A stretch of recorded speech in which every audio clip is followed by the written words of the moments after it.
Thank you, Derek. My name is Jamal Cornelious. I am the project manager at Chicago Public Schools for the Computer Science for All initiative.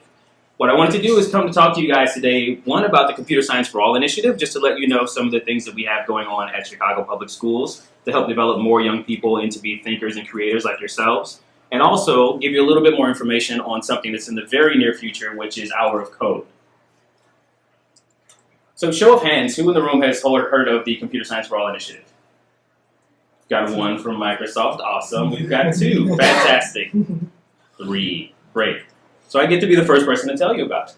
So in December of 2013, Mayor Rahm Emanuel and Chicago Public School CEO Barbara Byrd-Bennett announced that they were going to launch an initiative to bring computer science education to all students in Chicago Public Schools.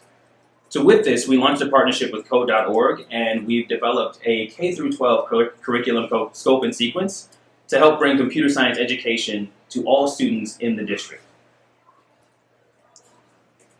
One of the mandates for this program is not only to make computer science available to students, but to make it something that's necessary. We know that in the world that we live in, technology is just as important as your math and your science, your reading and your writing and everything else. It's fundamental now. Our students have never known a world without iPads and tablets, but yet they don't know how to manipulate them, how to create using them.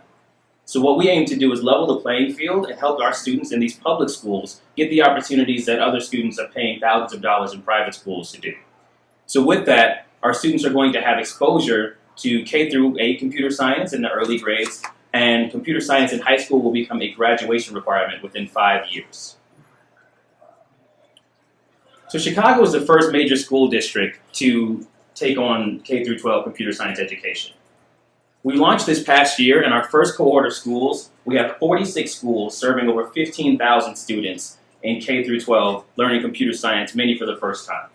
With that, we trained 200 teachers who are coming from different specialties, their math, their science. Some of them are physical education teachers, but they understand the importance of computer science, and they went through very rigorous professional development to come back and lead these courses for their students in this first year.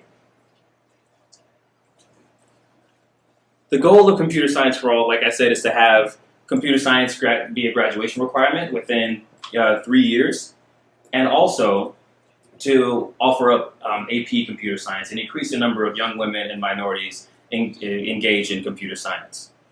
This year in Chicago Public Schools, we were able to bring on 6 additional schools who are now offering AP computer science courses in their public schools.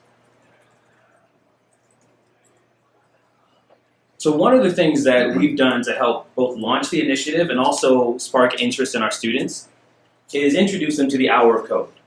So next week is Computer Science Education Week, and this is where students all across the world are going to have the opportunity to explore computer science, whether for the first time or dive a little deeper, by participating in an Hour of Code.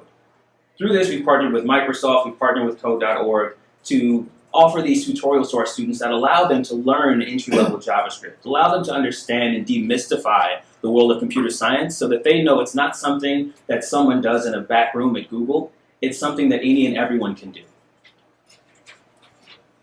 So far, as of this morning, we've got 60,000 students and over 260 school sites in Chicago alone registered to participate in the Hour of Code next week. These are just public school sites, and we also have library sites and nonprofit partners and corporate partners who are going to be hosting Hour of Code events for students all across the city. Last year, Chicago sat atop the leaderboard for the entire week of Hour of Code and well beyond. So we had more students coding and learning code for the first time than any other city across the world. So this year, we not only want to stay atop the leaderboard, we want to make sure that all of our students are getting exposed to this and have the opportunity to fully engage and start to dive deeper into computer science. So this brings me to you. I know you've all been sitting here like, oh, this sounds fantastic. So what does that have to do with me? One of the great things about the Hour of Code is that it's not only an opportunity for students to learn, it's an opportunity for us to engage with the next generation and help give them that introduction to something that we know and love. We're going to have several opportunities across the next week to connect you and professionals like yourselves to students around the city who have never explored computer science, and you'd have the opportunity to help facilitate or help coach students through an Hour of Code. And we're going to be using Code.org tutorials from the Microsoft website, and pretty much anyone who's developed something whether it's codable, all of our schools have different tools that they're really excited about. But this is an opportunity for you to go in and pick it up and help introduce a student to something that you love. What I've listed up here are several of the school sites who specifically requested that we bring them volunteers, and also library branches that are across the city that are opening their doors to students to host an hour of code.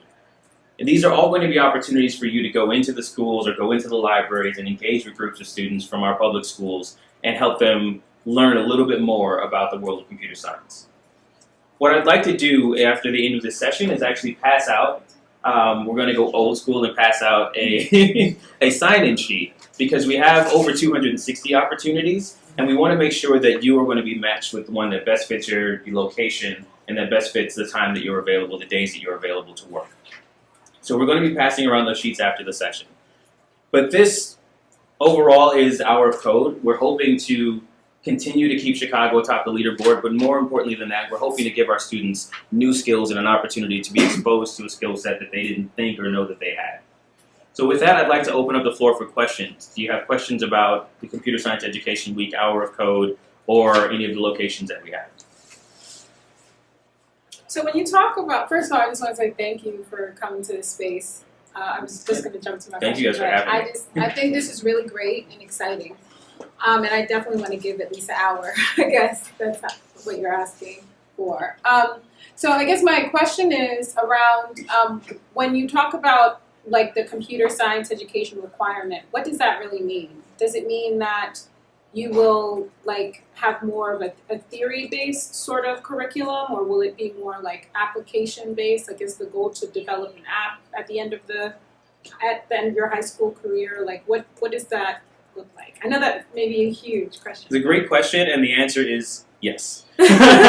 So the graduation requirement will be our Exploring Computer Science course, which is our introductory computer science course. It was developed with UCLA, some researchers from UCLA in conjunction with LA Unified School District, and it's endorsed by the Computer Science Teachers Association. So what it does is give students a more holistic look into computer science. So they get to explore human-computer interaction, they get to explore gaming, HTML. There's also some project-based. So it gives them a little taste of the different facets of computer science, so that from there they can choose whether or not they'd like to continue and go into the AP Computer Science course, which is called Computer Science Principles.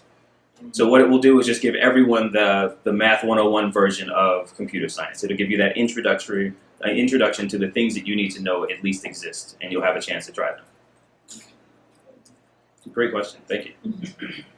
For the Hour of Code, if we came to volunteer, is there some kind of curriculum that we'd be working from or through, or how does that actually get structured?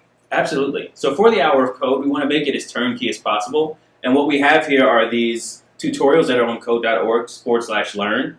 And they're some of the easiest accessible tutorials. And what they do consist of about 20 different modules that take roughly 45 minutes to an hour to walk through. And what we'd ask as a volunteer is that you take the time to, either on your lunch break or some other available time, to walk through the tutorials just to get an understanding of what they are. A lot of the tutorials, the basic ones, use Blockly as a programming language, so it's simple drag and drop. So a lot of the things that we wish we had as our building blocks 10 years ago when we were interested. And so you can kind of peruse and figure out which tutorials would be best suited for you. And with that, we'll be able to match you with which schools you want to work with. How are most schools implementing the Hour of Code? Is it students who are already in computer science classes? Are other teachers doing it? Is it after school? Yeah, it's a little bit of all of the above, but the majority of our schools are actually opting for whole school implementation. So for example, only 24 elementary schools offer computer science right now as a part of the Computer Science for All initiative, but we have somewhere around 100 elementary schools that are going to be offering the Hour of Code. So none of the students have prior experience with Hour of Code. So the teachers are going to be either their regular classroom teachers, technology teachers, and it's scaffolded out throughout the week so that each student in the school has an opportunity to participate.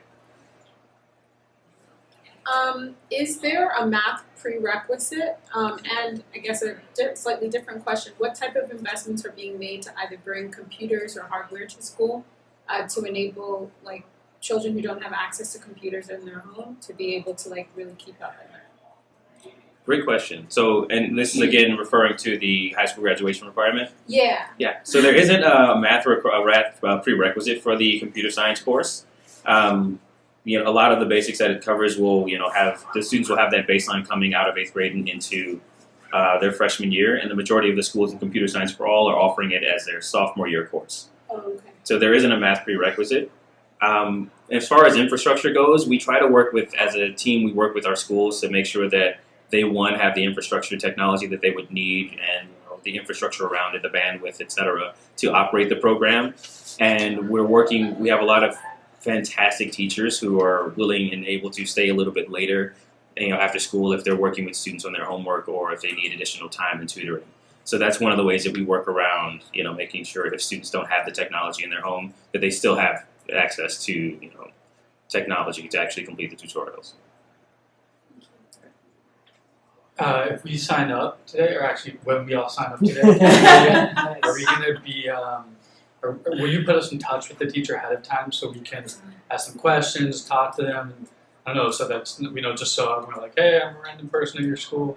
Absolutely, and that's why we're going for the old school sign-up sheet. That way we can play a bit more of a matchmaker and connect you directly to the teachers and the people who are coordinating on the ground so that you can speak directly to them and know where you need to be on that day. Cool. Any other questions? Anyone wants to know how tall I am? Fantastic. Oh, one more. Actually, my area of specialization is in education. What kind of opportunities are there for someone who does not know how to help?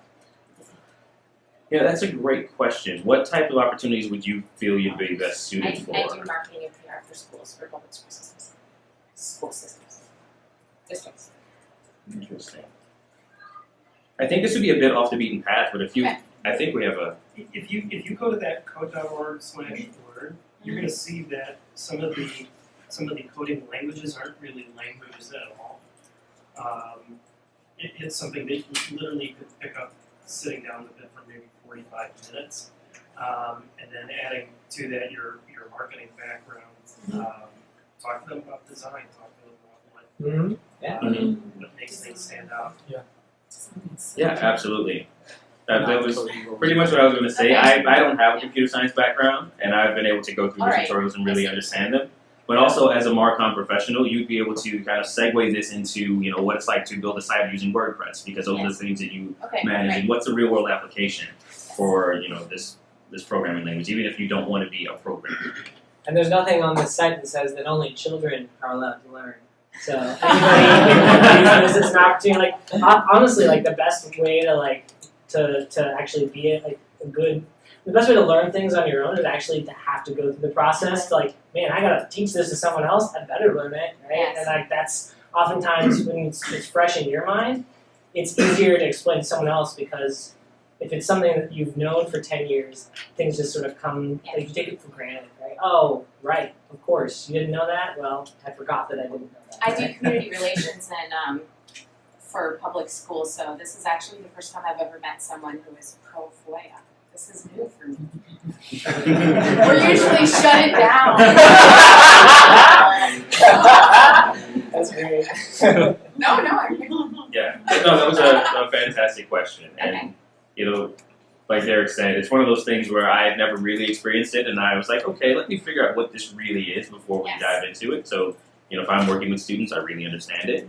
And next thing I knew, half my workday was gone, and I had to stay a little later to get the things accomplished because I just went through, a tutorial after tutorial, and it was just really fun. I didn't think it was, my preconceived notion was that it was going to be more complex, and I needed some sort of background to really understand it. So to be able to debunk that as an adult, it's really powerful to go back and say and debunk that same myth for a sixth grader who still has the opportunity to, choose this as a path. Thank you. Thank you. Any other questions? Well, fantastic. Thank you guys for having me, and we'll be back around the